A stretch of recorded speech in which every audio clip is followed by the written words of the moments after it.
What's going on, guys? Today we have another heavyweight game.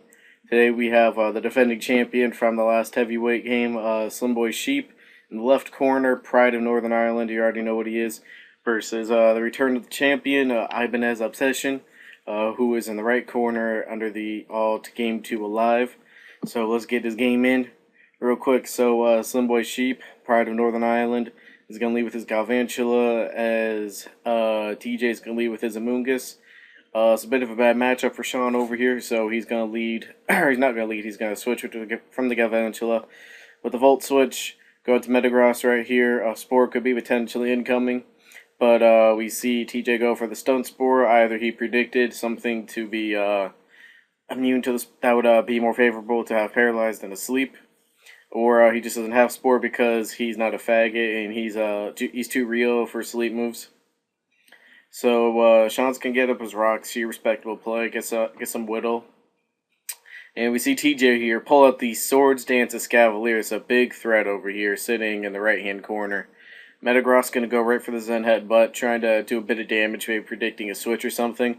But like I said, TJ has the Swords Dance Escavalier, and he's just going to go right for the Mega Horn, take out this Metagross in one hit, doesn't even matter.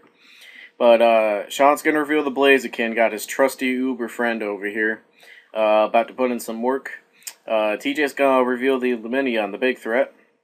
And Sean's just going to play it safe. He had a big threat and a Scavalier sitting in front of him. So he just needed to get his very powerful Blaziken in here, go right for the Flare Blitz. But TJ does have the counter and Lumineon. So I guess Sean predicted a switch maybe or whatever. I'm not too sure on that play. You know, maybe he was drinking a little bit of that Irish Guinness.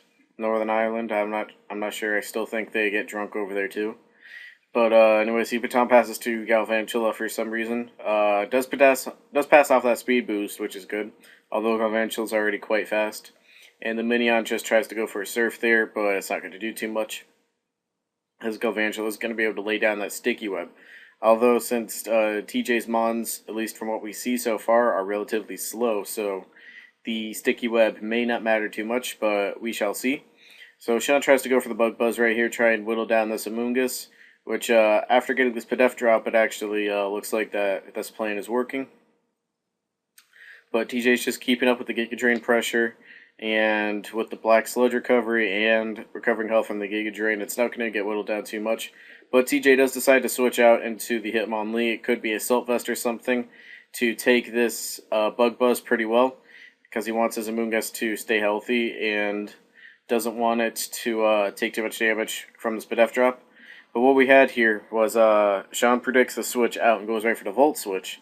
However, TJ pulls out the red card Hitmonlee, and that's going to end up phasing him out. So Sean does not get to switch into the Mon that he wishes. However, we do get the Blaziken in here, which means that we don't get a new Mon revealed. And Blitzkin could just go right for the Flare Blitz, take out the Hitmonlee. Even a crit Mach Punch didn't do that much. Mega Blaziken's just too good. And now Mega Blaziken sitting here with a speed boost. So Sean overpredicts here, goes right for the Swords Dance. Tries to predict something right here, and he gets this prediction right. He predicts the U-turn right here. This is really good. Really good for Sean, because now he has a Mega Blaziken, plus 2 attack, plus 2 speed. The Pride of Northern Ireland is putting in all kinds of work right here. He's not the defending champion of heavyweight battles for a reason. But we have Baynet here. Baynet has things like Sucker Punch, Shadow Sneak, T-Wave, a lot of things to potentially cripple plus Blaziken. But we just see the Sucker Punch here. I guess TJ's too real for gay things like T-Wave. But Sean's killing himself with the Flare Blitz recoil. So TJ did a pretty good job in negating that Mega Blaziken's power. Only took down 2 Mons, which is very good because Mega Blaziken's a threat. But now we have Escavalier. This thing with the Sword Dance is very threatening, and Galvantula, unless it has HP Fire, can't do too much. But from the Giga Drain, we can judge it does not have the HP Fire. And TJ's just going to go right for the knockoff, takes out this Galvantula, and since Escavalier is already so slow, the Sticky Web's not going to bother it. But now we have Camerupt over here, and Camerupt is a very big threat, especially with that Eruption and the Balloon, as Camrupt's also probably heavily invested in speed, so it can outspeed a lot of Mons and hit them with a very hard Eruption. That's I'm not going to go any more detail about that. But, yeah, even with the -1 speed, Luminion is just too pro. He's too strong. He's too fast. He's too quick. So, for something that's fast and Sonic. It's a little bit too much over there for the camera to handle. But because of that speed drop, this Ulumize is able to come in and take out Luminion the God. But TJ pulls out the whole late game Big Bird over here. That looks to be all but over. But Sean doesn't even care that this is an unfavorable matchup right here. He's just going to stay in with the Ulumize, keep it real, go for the T-Bolt. And it turns out that TJ doesn't have anything like Sacred Fire or Brave Bird. He doesn't have Brave Bird because he doesn't want the recoil. Doesn't have Sacred Fire because doesn't want to be a not nice person and get that burn. Sean's gonna be a mean person though over here and get the T-Bolt, but I don't think Sean cares because he's using a Mega Blaziken. But yeah, now Sean makes a good play here, or no, TJ makes a good play, goes for the Roost, and then Sean follows up with a good play, goes for the Priority Encore, and locks TJ into the Roost over here. And now we have a paralyzed Ho-Oh, which is locked into Roost, so Sean just goes for the U-turn. If this Ho-Oh stays in, it ends up just going for a Roost right here. And if it switches out, then Sean gets switch initiative.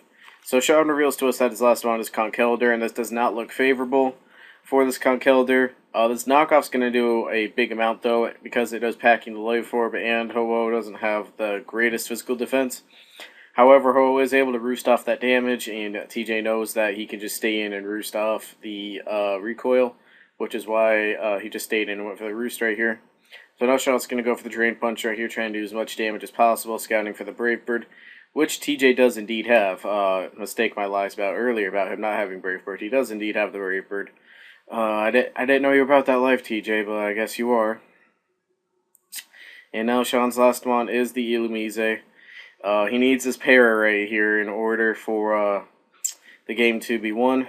But the game is not won because TJ does not get paralyzed and the defending champion is dethroned.